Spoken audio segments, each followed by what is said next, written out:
Hi, so I'm going to be giving my thoughts and a review of the new Punisher #1. So, of course, it's literally jumping off the back of the Punisher Red Band miniseries, which, full transparency, I've not read yet because I hate those fucking polybagged gimmicks. But I found it unbagged from a seller on eBay. So I'm getting all 5 issues. Should be arriving Monday. And it works out about £3.30 something each issue, so I made quite a nice saving on them. So I will read them. So I'm diving in this blind really because I didn't read that other one, but I don't think I've missed much of a setup. To say that, oh my god, this issue was a lot of setup. Right, first let's get the real bitchy bit out of the way because it's not just targeted at this comic. It's all majority of most Marvel #1s, especially when it's a Marvel character who's more like an A-list kind of character. Marvel have this tendency to slap an extra dollar on, so this is $5.99. It's 32 pages, so with story pages, I counted it, it's 24 pages of story.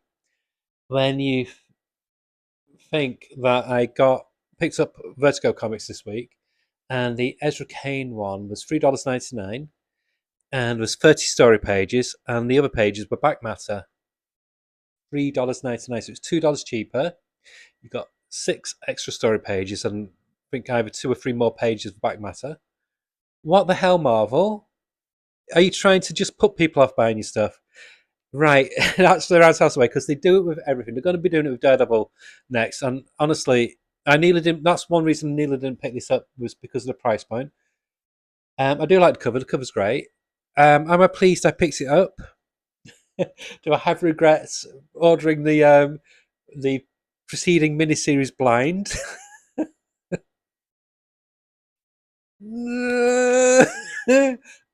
Nah, um,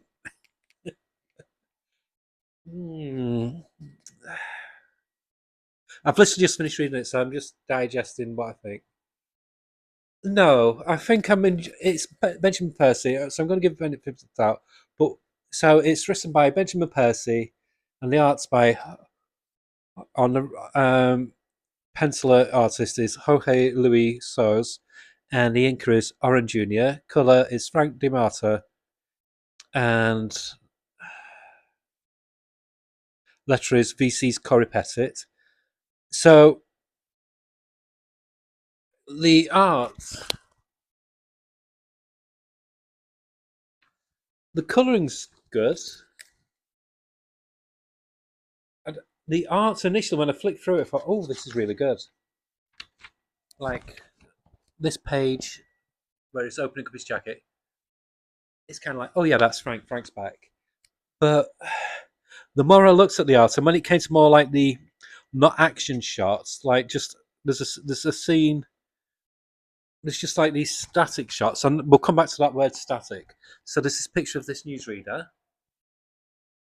Just just look at her hands. It's really static and awkward. The the the artist can draw. The artist can draw. There wouldn't be an artist if he couldn't draw.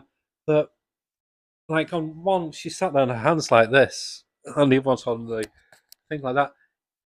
There's no fluidity to the figure work, so it looks like she's got. This sounds awful, but it looks like she's got a club hand. She's holding this microphone really weird like that. And the same on that page. It's just little bits like that that pull me out of it. It reminds me of the early 90s Top Cow kind of artists where they were still holding the craft and they were good up to a point, and then there was just something a bit off. But then it flashes back to other scenes, and I think the colouring does a lot of lifting, to be honest. He does good Frank Castle, but there's other bits, and I presume I could be wrong. I'm not sure who this character is who's Frank's got into space because, like I said, I've not got the previous series. But is it the guy who he had his van and did all the work for him? I don't know. So there's some panels like that are really good. But then, like I said, it's the static bits. there's just something awkward about the figure work. The good case in point. Oh yeah, Jigsaw's back. If you're not ready, I've just ruined it for you. I do apologise.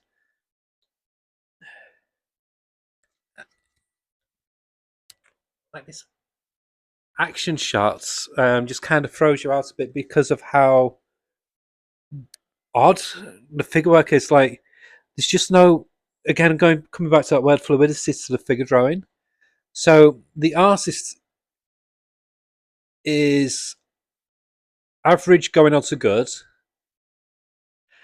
And to be honest, I expect a better artist for this. Is presumably one of Marvel's now flagship titles because Punisher is huge for good reasons and bad reasons. And I just expected more. Like this one, yeah, it looks like this guy's got shoulder pads in his shirt.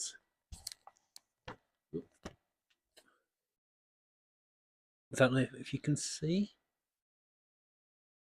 It's like, uh, he's either left his coat hanger in there or he's borrowed his wife's shoulder pads from when she used to dress like a cast member of Dynasty. So yeah, and it's 24 pages. Woo, a lot of pages. Not $5.99. Yeah, that really great. And it's a lot of build up from presumably a series that's already been. So for first issue, I'm buying it because I do trust Benjamin Percy, but for a first issue, this would not pull me in if I wasn't familiar with how good a writer Benjamin Percy can be, and if I wasn't a fan of the character, and if I wasn't getting the miniseries, so I can familiarise myself on what's gone before. If I hadn't got the miniseries on order, because I think the trade paperback's coming out in June, this does a new reader disservice. If I was a new reader and I read the first issue, to be honest, I would not pick it up again. It's there wouldn't be any impetus to, which is what Marvel does all the time. They do all these relaunches, and they always drop you in the middle of a story. Did it with Fantastic Four. They did it with Daredevil when Chip Zdarsky was on it, and there's numerous other ones where they've done it. This is not a brand. This isn't a number one. This is number 6 really from the previous miniseries. It's just carrying on with the plot threads from that. So that's Marvel's annoying way of doing a sales bump because a number one gets a sales bump, but then a number one also loses readers because a lot of readers want continuation. So yeah, it's a niggle, and this is Marvel's version of ongoing, so it's still listed as an ongoing at the moment, but who knows? In a month's time, it could change to a 5 issue or 6 issue, or it could say that's 10 issues. Fingers crossed it doesn't. I would like to see this get to the double digits, more than 10, more than 11, more than 12. Um, but yeah, I was whelmed. I wasn't underwhelmed. I wasn't overwhelmed. I was just whelmed. I expected more from it. The art, like I said, is kind of good. It's not great. It's not. The cover's fantastic. If we had the cover artist doing the interior, whoa, that'd be great. I can think of so many good artists who've worked on the Punisher, and this ain't one of them. Maybe he needs a maybe they need a different inker. I don't know. Coloring's okay, but the coloring again does a hell of a lot of lifting. It feels very much like a '90s Marvel comic, put it that way. And for a Benjamin Percy written book, maybe I expect too much of him. I don't know, but some of the dialogue was a wee bit clunky. But oh, come on, you've been watching '80s action movies, please. But yeah, it was just an average number one. I'm going to give it a 6.5, going on 7 out of 10, because I do feel it must will improve with the second issue. But for a number one book, yeah, I think Marvel have lost the concept of how to do a number one. DC managed to do it fine, even when they go on to a series moving on from a miniseries like a recent one I can think of is Blue Beetle, where it had a miniseries, and then a few months later there was an ongoing, even though it lasted about 16 issues or so. And you didn't need to have read the other series. It was fine. It filled you in enough. This does not fill you in whatsoever. I only know that that's Jigsaw because the character says it later on, but because I know from Jigsaw from years ago when he appeared back in the 80s and 90s. Yeah, it's a lazy number one. It should not be a number one. So I wouldn't recommend this to a new reader. If you've read the miniseries, buy it.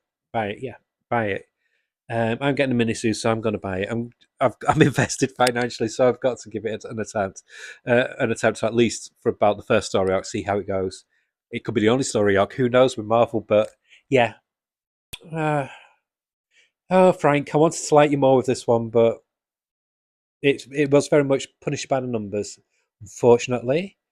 But maybe issue two will improve on it. But yeah, so I wish I don't like give. It's not negative. It's just I don't. I think negative's actually better than giving a just a kind of it's average, an average review. Because at least with a negative one, you think, yeah, I don't want to buy it. You know, I wouldn't recommend it. But this, like I said, I can only recommend it to people who've read the previous preceding miniseries, or people who maybe want to give it a bit of a shot for a few issues, but not for jumping in blind. So yeah, there we go. Sorry, couldn't do anything more. Yeah. Okay, there we go. Bye.